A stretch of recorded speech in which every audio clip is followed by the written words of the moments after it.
That's Dude. That's Dude. And welcome to Lazyboys Night Retro Sunday. We really were getting good at that. I know, I'm so proud. Awesome. All those years of practice really paid off. Mom and Dad are going to be proud of all the money they spent on their Sunday mornings, sending us off to coordinating language camp. So we can call it Sunday school. Sunday wink, school. Wink, wink. Can we do that in 2022? We could have Sunday school. No, forget it. You know, I have been seeing a lot of buzz on the social media feeds lately about the new Batman movie with I actually I saw a trailer this week actually. Robert Pattinson, and I look forward to seeing what he can do, because right now to me he's still like sparkly vampire Twilight guy, but I'm willing to give him the benefit of the doubt because in the past few years he's done a lot to distance himself from that role, which apparently he hates himself. He did this thing, I didn't see it, but he's like a guy who works in a lighthouse, and apparently it was like a phenomenal performance. He looked all bearded and dirty. Vaguely remember that. Anyways, we'll have to look up what that is. So I'm curious to see what he's going to do about the Batman, which leads to an interesting question. And in fact, it's a debate we had not too long ago, a few years ago. Well, yeah, one of our retro episodes was we had a debate about who was the best Batman. Obviously, it was a couple of years ago, so it hasn't, So our Pat's not in there. He's not in there. But we're ranging from what? From everyone from... Well, we went the entire spectrum. So Adam West all the way up to Ben Affleck. Do we not even go before Adam West? Anyways, no. I don't know. We're going to have to watch the show, because I don't even remember exactly where we started off. There's only one way to check it out. I'm going to watch it out. Put your beer down. But something that's really important to bring you into that mindset, we're going to be traveling back in time.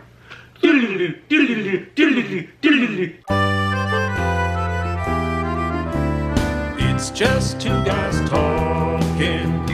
There they go again, saying anything. Talking about nothing. Nothing new to say. Talking anyway. So much to review. So let's have a cold brew. A cold brew. Everybody's talking. It's not anything. No one's listening. Talking about nothing. They're all yammering. I can't hear a thing. Nothing I can do. So let's have one more brew. One more brew.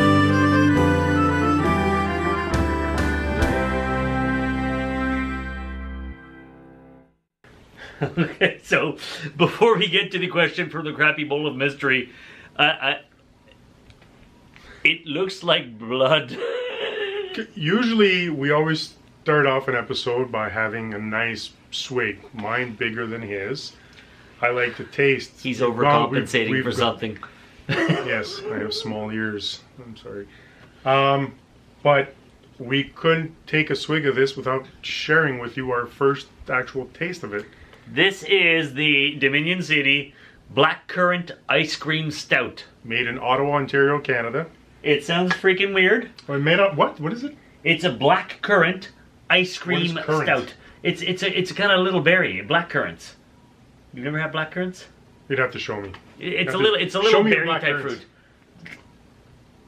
Talking about compensating. Okay. Anyways, so when we poured it, it's a very, very dark red, and even... It looks like congealed blood.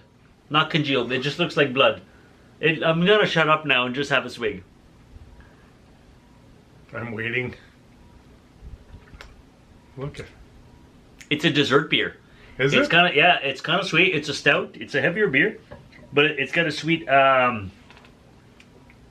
Oh, damn, that's good. It is good. I know, right?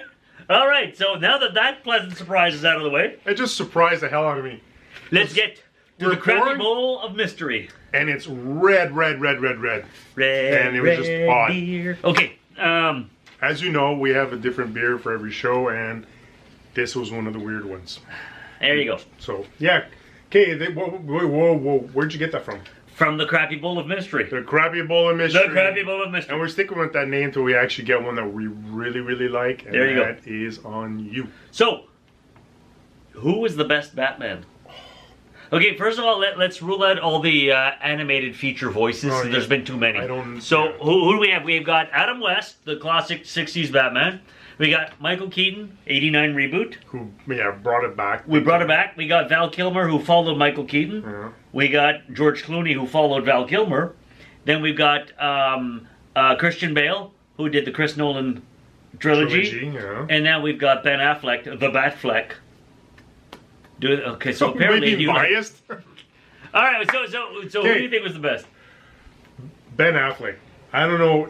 You know, honestly, there's been all this conversation, and at this point where this is, we've put this out there. I'd love to say we're airing this, and we were back in the day, because I am old, and I loved back in the day when the TV show came out, and it was first air date. But we know in context when you're going to be watching this. So, these movies as could be far as decades we old know by now, Ben Affleck was not interested in retaking or taking up or... Apparently he's interested again. Please be interested again. So You did a very... okay. So why do my you think? favorite Batman. Why is he your favorite Batman? Just, first of all, him as an actor in that role, I think he did it very well. And I don't know, it's just, I believe the Bruce Wayne, and I believe he's Bruce Wayne and Batman. That's a good point. Not everybody can find the balance in both. No, and when I see him as Batman, I actually, and this is going to be weird the way I'm going to say it, but I actually see Bruce Wayne in the suit. Does that make sense?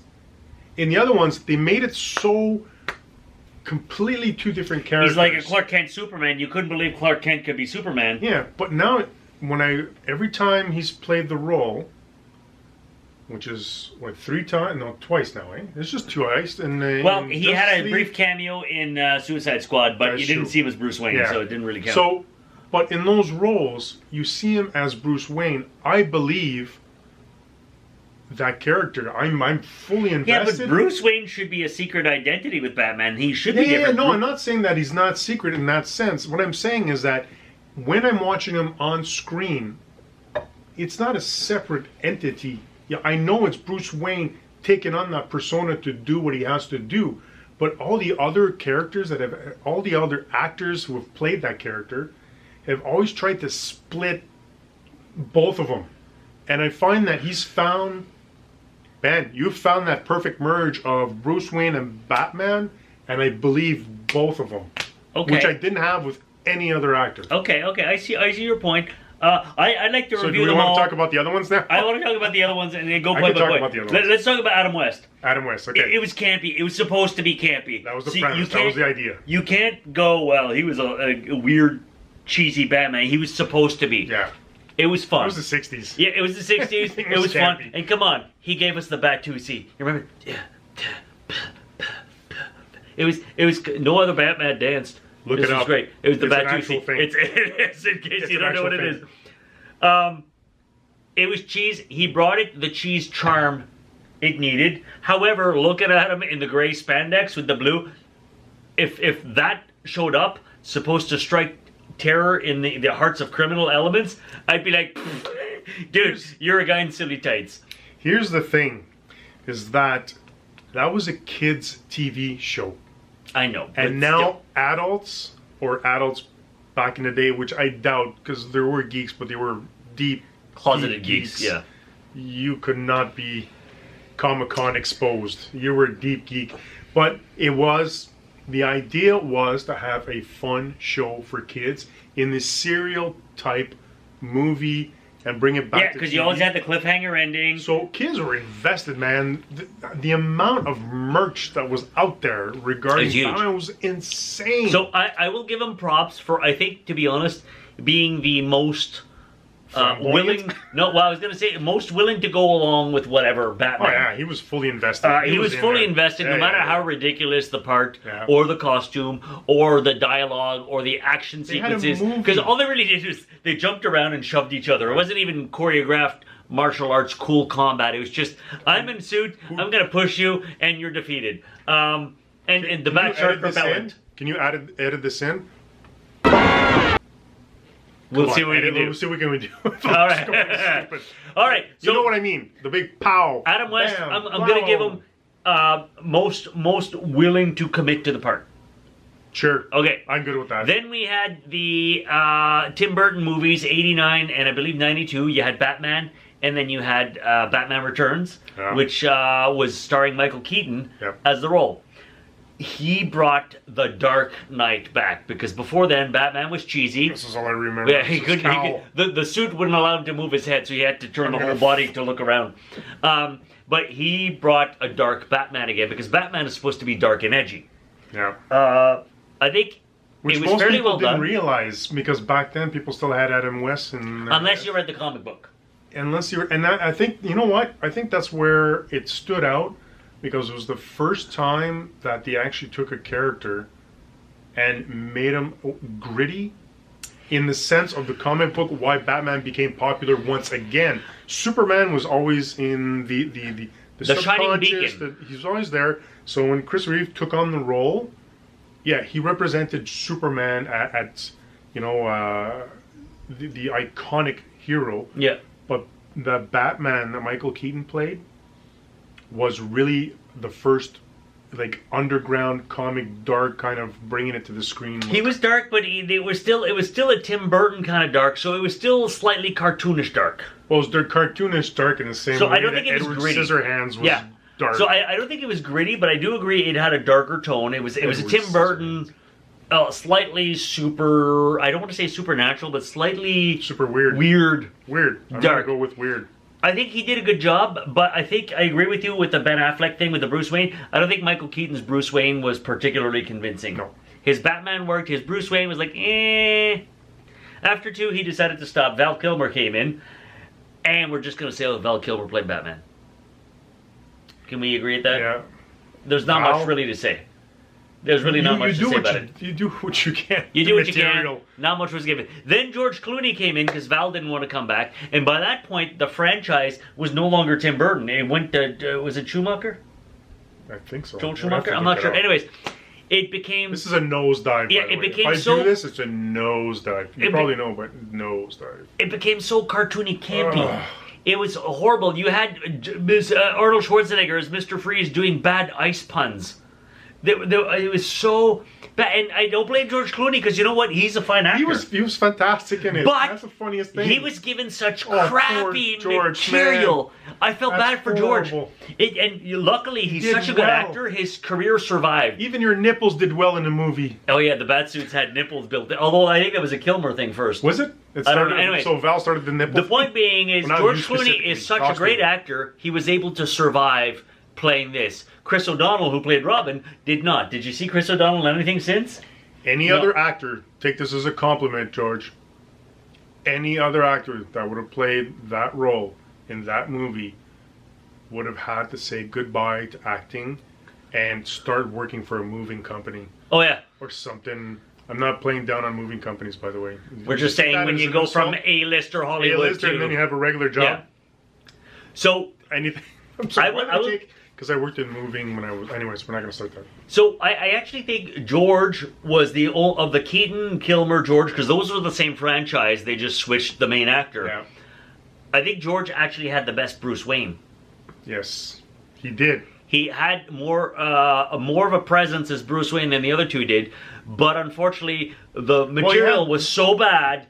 You could only do so much, and we can never qualify him as a great Batman because he had nothing to work with. I think given a good script, he could have been a great Batman. Because he had that Ocean's 11, 12, 13 charm even back then in that movie.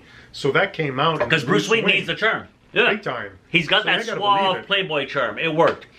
Then Chris Nolan came back and rebooted and gave us what I think is the first realistic, gritty Batman. If this Batman is not existed for real, this is what it would look like. That's what it was. It's not like, oh, it's Tim Burton kind of kooky world. No, it's Chicago. Gotham City was Chicago, and it was actually filmed in Chicago. Actually, before we go on, we're extending this episode, so we're going to do a two-parter with this one. Oh. So we're going to finish off with Chris Nolan, and then we're going to continue from there. And why would we continue? Because all that's left after is Ben Affleck, which you already talked about. Oh, I thought you were going to extend it. No. I want a two-parter. Oh, damn it. Or, you know what? Does it say, is this a reboot or is this... Shut up. All right, so Christian Bale shows up. As we're not doing a two-parter because there's only like 4 minutes left. Fine, go for it. Then. All right, Finish the up battery the light is flashing. Okay. That's not the battery. Yeah, see up there, Oh, the no. battery. Okay, so Christian Bale, dark, gritty, realistic Batman. If Batman were real, this is the billionaire who could pull it off. And we actually, what I like about it is for 3 movies, we have him, we get to see him, and he's consistently great. I think Christian Bale did a phenomenal both Batman and Bruce Wayne, because you can see the tortured side of Bruce Wayne. You saw the Playboy side, but you saw when he's not public Bruce Wayne, he's with Alfred Bruce Wayne. Okay. You see the tortured side of him. Yeah. And Bruce Wayne is actually a tortured soul. Yeah. Okay? Okay. Ben Affleck, I think, did a great job. I think the problem why Ben Affleck is not my favorite, we haven't seen enough of just Ben Affleck as Batman. He's always surrounded by Superman or Wonder Woman or the rest of the Justice League. We have not seen Ben Affleck as Batman I want that standalone. Batman movie really bad. So I'm going to reserve judgment on whether Ben Affleck is better or not. But right When he now, has a based on what standalone. we've seen, my vote is Christian Bale as the greatest Batman. Fine. All right. And I need you to make your standalone movie. I need you to get involved. I do want to see that. Take your time. You can tell us it's coming out in 3-4 years. I Do don't it care. right. Do it right. Take your time. Tie it up to everything else that's going on. Do it right. Take your time. I'm not going to repeat it again. Actually, I will right now. Do it right. Take your time. And on that, do it right. Take your time. And just give me that Batman movie that I want. I think what he's trying to say is do it right and take your time. That's a great idea. Thank you. Thank you very much.